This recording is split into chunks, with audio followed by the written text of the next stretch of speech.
ఎవరు లైట్ వేయద్దు, ఎవరు అదే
బాత్రూమ్ కాలు పెట్టేకే లేదు సార్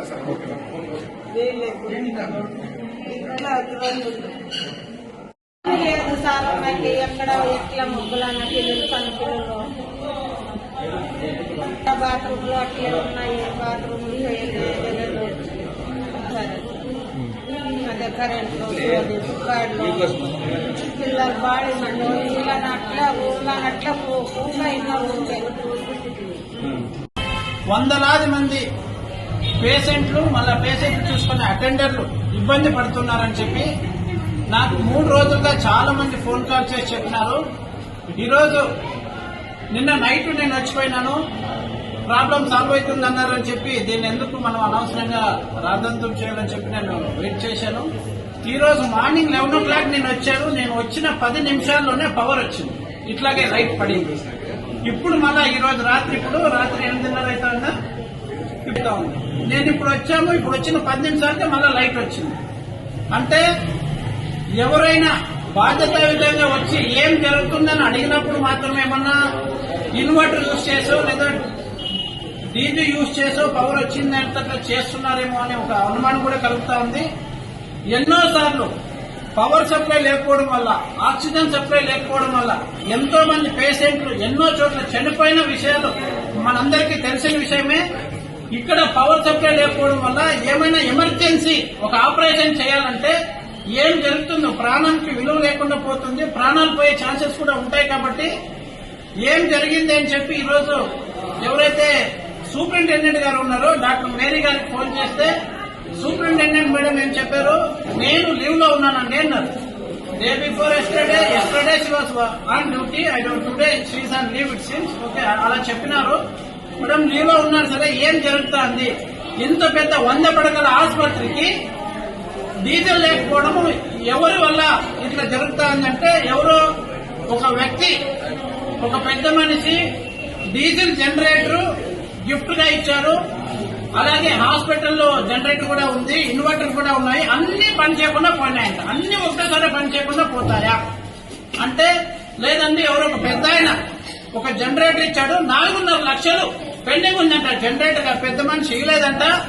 దానివల్ల ఆ జనరేటర్ కూడా వాళ్ళు వచ్చి కంపెనీ వాళ్ళు ఆపరేట్ చేయట్లేదు. మళ్ళా ఇన్వర్టర్స్ ఏమైతే ఉన్నాయో ఆ ఇన్వర్టర్స్ కూడా వర్కింగ్ కండిషన్ లో లేవు అని చెప్తే సూపరింటెండెంట్ గారు సమాధానం ఇస్తున్నారు. రాయదుర్గం ప్రభుత్వ ఆసుపత్రి సూపరింటెండెంట్ గారు.